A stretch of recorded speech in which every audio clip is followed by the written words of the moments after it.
السلام علیکم ورحمۃ اللہ وبرکاتہ۔ پیارے بچوں، آج ہم نے جو ہے درس الاول جیم کی جو ہے وہ آیت نمبر ہم نے 26 سے لے کر انشاءاللہ العزیز 28 تک جو ہے اس کی تلاوت کریں گے اور اس کو سمجھیں گے۔ اعوذ باللہ من الشیطان الرجیم، بسم اللہ الرحمن الرحیم۔ واذکروا اذ انتم قلیل مستضعفون فی الارض تخافون ان یتخطفکم الناس فآواکم وأیدکم بنصرہ وَرَزَقَكُم مِّنَ الطَّيِّبَاتِ لَعَلَّكُمْ تَشْكُرُونَ۔ اللہ تعالیٰ فرما رہے ہیں وَاذْكُرُوا، اور یاد کرو، اذ جب، انتم تھے تم، قلیل کم، مستضعفون ضعیف سمجھے جاتے تھے، فی میں ارض زمین میں، تخافون اور تم ڈرتے تھے، ان یہ کہ یتخطفکم کہ اچک نہ لے جائیں تمہیں، ناس لوگ، فآواکم پس جگہ دی اس نے تمہیں، وأیدکم اور تمہاری مدد کی، بنصرہ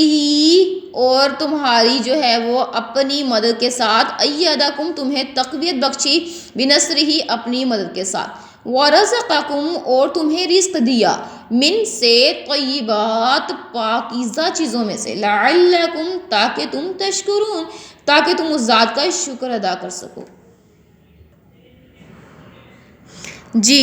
تو بیٹا جی اللہ سبحانہ تعالیٰ اس میں فرما رہے ہیں، اور اس وقت کو یاد کرو جب تم زمین مکہ میں قلیل اور ضعیف سمجھے جاتے تھے اور ڈرتے رہتے تھے کہ لوگ تمہیں اڑا نہ لے جائیں، یعنی بے خانماں نہ کر دیں، تو اس نے تم کو جگہ دی اور اپنی مدد سے تقویت تم کو بخشی اور پاکیزہ چیزیں کھانے کو دی تاکہ اس کا شکر ادا کرو۔ اس آیت مبارکہ میں اللہ سبحانہ تعالیٰ مومنین کی جو ہے مکہ مکرمہ میں جو کیفیت تھی اس کے بارے میں فرما رہے ہیں کہ جب مسلمان جو مٹھی بھر تھے اور قلیل تھے، اتنے کہ انہیں ڈر تھا کہ کافر انہیں جو ہے وہ ختم ہی نہ کر دیں، ان کی جان ہی کو جو ہے وہ ضائع نہ کر دیں اور انہیں جو ہے وہ بے گھر نہ کر دیں اور انہیں اذیتیں دیں، کیونکہ یہی جو معاملات تھے ان کے ساتھ مکہ مکرمہ میں ہوئے تھے۔ اللہ سبحانہ تعالیٰ فرما رہے ہیں کہ پھر میں نے تمہیں جگہ دی مدینہ منورہ میں، تمہاری جو ہے وہ اپنی مدد کے ساتھ تمہیں تقویت دی اور تمہیں بہترین کھانے جو ہے وہ حلال رزق عطا فرمایا تاکہ تم میرا جو ہے وہ شکر ادا کرو، یعنی کہ اللہ تعالیٰ اس آیت میں جو ہے اپنی نعمتیں گنوا رہے ہیں۔ یا ایھا الذین آمنوا لا تخونوا اللہ والرسول وتخونوا اماناتکم وانتم تعلمون۔ یا ایھا الذین آمنوا، اے ایمان والو، لا نہ تخونوا نہ تم خیانت کرو اللہ کے ساتھ، والرسول اور نہ ہی اس کے رسول کے ساتھ خیانت کرو، وتخونوا اور نہ ہی تم خیانت کرو، اماناتکم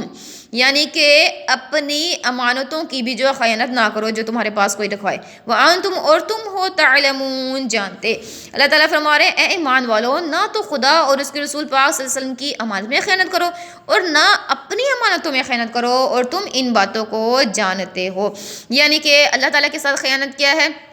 اللہ تعالیٰ کے ساتھ خیانت یہ ہے کہ جو احکامات اللہ سبحانہ وتعالیٰ نے ہمارے اوپر عائد کیے ہیں، جو فرائض ہیں ہمارے اللہ تعالیٰ کے سے متعلق جو ہے ہمارے اوپر عائد ہوتے ہیں، ان کی جو ہے بجا آوری کرنا، اور جو احکامات ہیں ان کی بجا آوری کرنا، اور رسول پاک صلی اللہ علیہ وسلم کے ساتھ بھی یہی خیانت ہے کہ جو اللہ تعالیٰ اور نبی پاک صلی اللہ علیہ وسلم جو احکامات ہمارے اوپر صادر کر دیے ہیں ان کو جو ہے وہ ان سے جو ہے وہ روگردانی نہ کرنا۔ اور اپنی امانتیں اس کی ڈیفرنٹ اقسام ہیں، جیسے وعدہ خلافی کرنا، یہ بھی وعدے کی جو ہے وہ خیانت ہو گئی۔ اسے مزید انشاءاللہ آگے جو ہے کوسچنز میں ایکسپلین کیا جائے گا۔ تو اللہ تعالیٰ جو ہے ان چیزوں سے ہمیں منع کر رہے ہیں کہ آپس کی امانتوں کے اندر بھی خیانت نہیں کرنی اور نہ ہی اللہ اور اس کے رسول پاک صلی اللہ علیہ وسلم کی جو ہے امانتوں میں خیانت کرنی ہے، اور حالانکہ اللہ تعالیٰ نے فرمایا کہ تم ان باتوں کو جانتے ہو۔ وَاعْلَمُوا اور جان رکھو، انما کہ بے شک، اموالکم تمہارا مال، و اولادکم اور تمہاری اولاد، فتنۃ وہ آزمائش ہے، وان اللہ اور بے شک اللہ، عندہ اسی کے پاس ہے،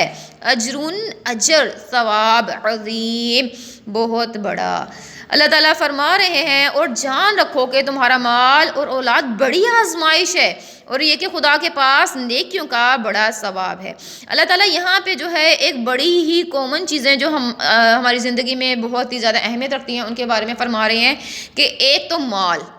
اور دوسرا اولاد۔ مال بھی انسان کے لیے بہت ضروری ہے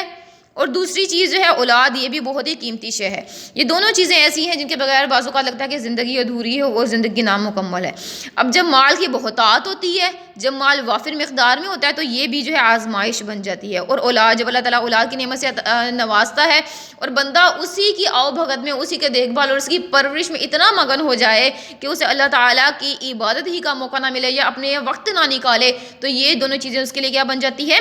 فتنہ بن جاتی ہیں. اور اللہ تعالیٰ نے فرمایا کہ بے شک اللہ تعالیٰ کے پاس نیکیوں کا بہت بڑا اجر ہے. یہ دونوں چیزیں دے کے بھی اللہ تعالیٰ آزماتا ہے اور نہ دے کر بھی آزماتا ہے کہ میرا بندہ دونوں کیفیات میں کیا کرتا ہے. جب دیتا ہے تو اللہ دیکھتا ہے کہ میرا بندہ میری عبادت کرتا ہے، میرا شکر ادا کرتا ہے کہ نہیں. اور جب نہیں دیتا تب دیکھتا ہے اللہ تعالیٰ کہ کہیں یہ ناشکری تو نہیں کرتا، کہیں کفرانہ کلمات تو منہ سے ادا نہیں کر دیتا. یعنی کہ یہ دونوں چیزیں جو ہے ہر حال میں جو ہے آزمائش ہے. کرنا یہ ہے کہ ہمیں ان دونوں چیزوں کو جو ہے وہ آزمائش بنانے سے اپنے لیے بچانا ہے، اور وہ اس طرح سے کہ مناسب وقت اپنی روٹین میں سے جو ہے وہ اللہ تعالیٰ کی عبادت اور جو فرائض کی ادائیگی میں